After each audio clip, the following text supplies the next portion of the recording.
Welcome to the capital plot.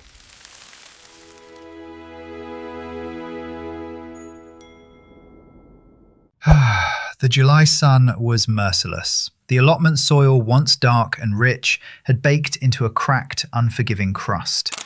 David stood before his plot, a looming hosepipe ban threatening to turn his hard-won spring successes to dust. But what the relentless British drought couldn't dry up was his ingenuity. By the end of August, while others abandoned their plots, David's harvest was yielding unprecedented returns. Here is how he transformed a climate crisis into capital. Summer in the UK used to mean predictable afternoon showers and a gentle, forgiving warmth, but recent years have aggressively rewritten the rules of growing. For an allotment holder like David, a 56-year-old keeping a very watchful eye on the rising cost of living, June arrived not with a gentle breeze, but with a fierce, persistent heatwave. The threat was very real. Supermarket prices for summer staples like vine tomatoes and fresh herbs were already climbing, pushed higher by the exact same extreme weather systems affecting commercial farms across Europe. If David lost his summer crops to the drought, he wouldn't just lose months of careful planning, he would lose the financial momentum he had built during the spring. The traditional advice was simply to water more, but relying on a hose pipe was a luxury he could no longer bank on. Water meters were ticking and municipal bans were imminent. He needed a strategy that treated every single drop of water as an incredibly precious asset. He couldn't change the weather, but he could completely change how his soil held its wealth. It was time to look beyond the surface and rethink the very architecture of his allotment's hydration. David's first major adaptation involved an ancient, forgotten technique. He realized that surface watering during a heatwave was terrible economics. Most of it evaporated before the roots could even claim it. Instead of fighting the sun, he bypassed it entirely. He used unglazed terracotta pots, sinking them deeply into the earth between his thirstiest crops. These were essentially DIY Olla pots. By filling them just twice a week, the porous clay allowed water to seep slowly and directly into the root zone, exactly when the plants needed it most. It was passive, precise, and deeply intelligent. The economics of this simple move were staggering.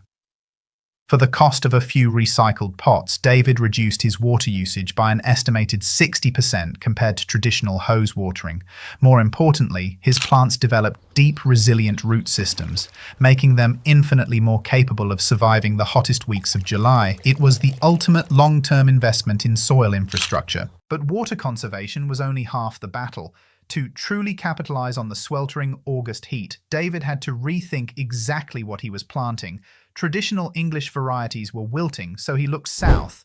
He introduced a specific variety of drought-resistant tomato known as Principe Borghese.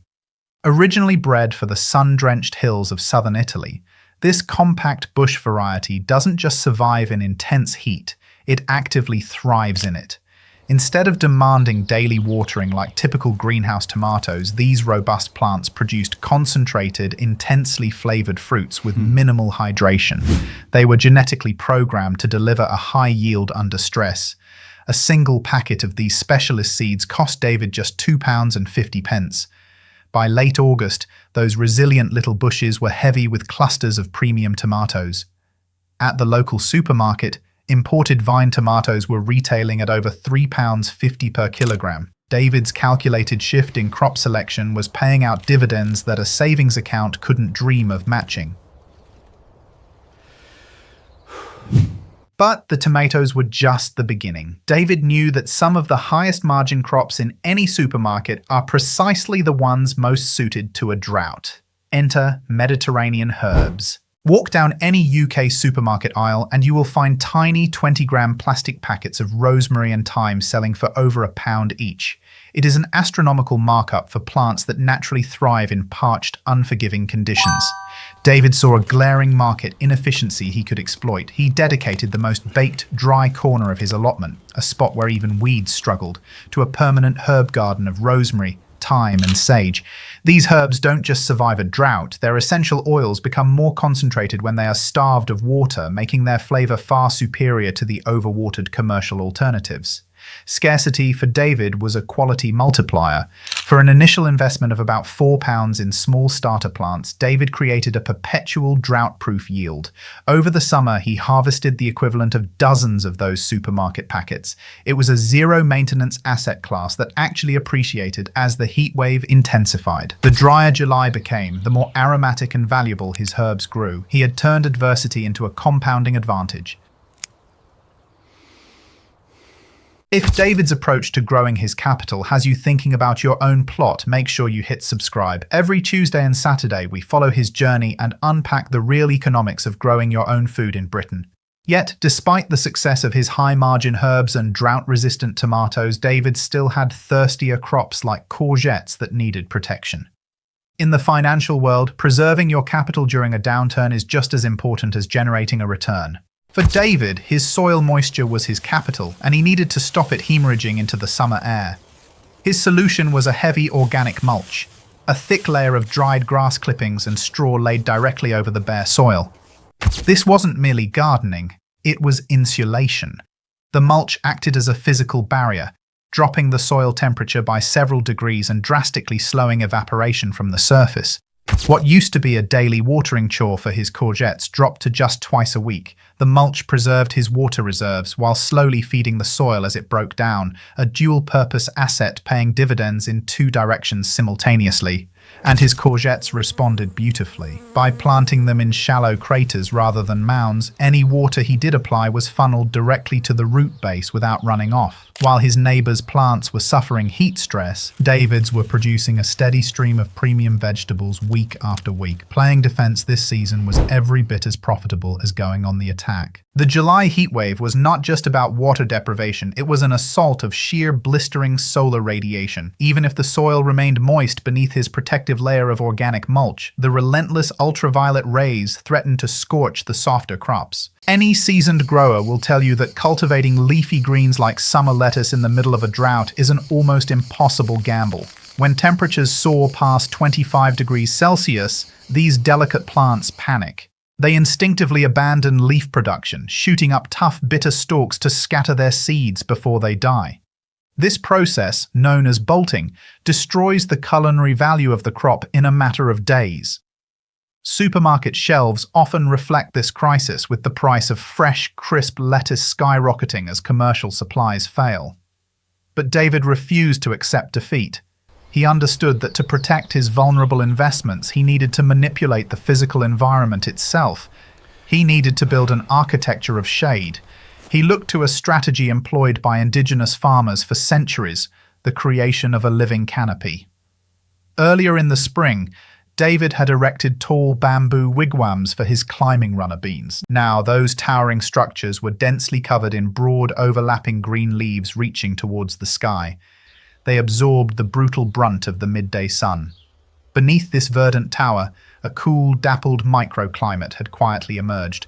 The temperature in the shadow of the beans was noticeably lower, the air slightly more humid. It was an oasis of his own engineering. Here, David sowed a heat-resistant variety of salad bowl lettuce. The towering beans acted as a biological shield, filtering the intense light into a gentle, dappled glow, precisely what a delicate salad leaf requires to thrive. The results were a masterclass in spatial efficiency and climate adaptation. While neighboring plots presented withered, yellowing greens that had long since gone to seed, David's lettuces remained tender, sweet, and vibrantly green throughout July and August. A standard packet of heat-tolerant lettuce seeds cost him just £1.80. In a season where premium supermarket salad bags were commanding premium prices, David was harvesting the equivalent of a £3 bag every few days. True agricultural resilience requires diversification. David knew he couldn't rely solely on canopy management to secure his leafy greens. He needed a crop that was genetically hardwired to laugh in the face of a drought. In the financial markets, this would be the equivalent of a blue-chip utility stock. Unexciting perhaps, but flawlessly reliable when the rest of the market is crashing. For David's plot, this reliable asset was Swiss Chard. Specifically, a heritage variety with robust, deep-driving taproots. Unlike shallow-rooted annuals that panic at the first sign of dry soil, Swiss Chard digs deep, accessing moisture reserves hidden far below the sun-baked surface. During the most punishing weeks of August, when the ground cracked and even resilient weeds began to yellow, David's row of Swiss chard stood tall, its thick, glossy leaves a defiant emerald green against the parched landscape. It is a crop that asks for almost nothing and gives almost everything. It requires no delicate shading, no intensive subterranean watering, and absolutely no coddling. It is the ultimate low-maintenance, high-yield investment in a grower's portfolio. David had planted a mere £2 worth of seeds in late spring. By midsummer, that single investment had matured into a dense, cut-and-come-again powerhouse. Every time he harvested the outer leaves, the plant pushed out new growth from the center, a compounding return indifferent to the harsh conditions outside. If we calculate the grocery replacement value, the numbers are compelling. A meager 200-gram bag of pre-washed supermarket spinach regularly costs upwards of £1.50. David was harvesting 4 times that amount with zero plastic waste, week after relentless week. Over the course of the drought, his Swiss chard alone offset over £30 of grocery expenses. But water is merely a carrier. The ultimate goal is nutrition. During a drought, solid fertilizers and granular feeds become effectively useless. Without regular rainfall to dissolve these nutrients and wash them into the root zone, they simply sit on the dry surface, inaccessible and entirely wasted. David recognized that his plants, already stressed by the heat, desperately needed sustenance to maintain their remarkable yields. His solution was to manufacture his own liquid gold, a potent, nutrient-dense compost tea brewed at zero cost. He took a large bucket, filled it with a generous scoop of his rich, homemade organic compost, and topped it up with rainwater he had wisely hoarded in his barrels before the drought arrived. He let the mixture steep for several days, stirring it vigorously to introduce oxygen. The water transformed into a deep, dark mahogany color, heavily laden with readily available soluble nutrients. When he applied this liquid feed via his subterranean Olla pots, the impact was immediate. The plants didn't have to expend precious energy breaking down solid matter. The nutrition was delivered directly to their thirsty roots. Commercially produced liquid fertilizers are notoriously expensive, often costing £10 to £15 for a small bottle of highly diluted synthetic chemicals. David was brewing gallons of a biologically superior alternative for absolutely zero cost. This steady supply of liquid nutrition ensured his tomatoes swelled to perfection. His courgettes remained dense and firm, and his herbs produced their intensely aromatic oils without faltering. He had built a closed-loop economic system on his allotment. By the first week of September, the relentless high-pressure system finally broke. A gentle, persistent rain returned to the UK, washing the dust from the surviving leaves. The great drought was officially over. Across the allotment site, the mood was noticeably somber. Many plots were nothing more than graveyards of crispy, sun-baked stems and failed ambitions. The extreme weather had claimed a heavy toll on those who refused to adapt. But David's plot was a striking anomaly. It stood as a dense, vibrant green oasis of productivity amidst the widespread devastation. His climate-proof architecture had worked flawlessly, protecting his capital when it mattered most. Let us examine the final balance sheet of his summer portfolio. While his neighbors spent heavily on municipal water and lost their crops regardless, David's operating costs were aggressively minimized. His total seed investment for the heat-resistant tomatoes, the canopy lettuces, the Mediterranean herbs, and the blue-chip Swiss chard amounted to slightly less than £10. His water usage was slashed by an estimated 60% thanks to the subterranean Olla pots and heavy organic mulching. His fertilizer costs were entirely eliminated by the homemade zero-cost compost tea. Over the 8-week heatwave, the sheer volume of premium, organically grown vegetables he harvested would have cost an estimated £135 at a local supermarket. When we add this to his earlier spring successes, his small plot has now generated roughly £280 in cumulative grocery equivalent value. The numbers speak for themselves, but the real return on investment wasn't merely financial, it was the profound psychological shift.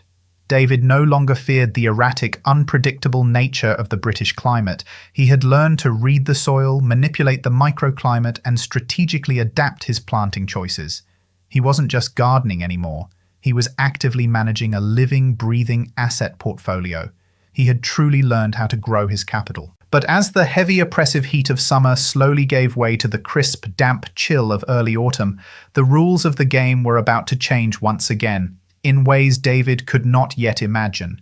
While clearing a dusty back corner of his garden shed in late September, David unearthed a forgotten vintage seed envelope. It contained a uniquely British heritage vegetable, one with a twisted history entirely unsuited to modern mass commercial farming, which is exactly why you will never see it on a standard supermarket shelf. Yet, it is highly prized by elite chefs and high-end farm shops who are willing to pay a massive premium for its unique flavor profile.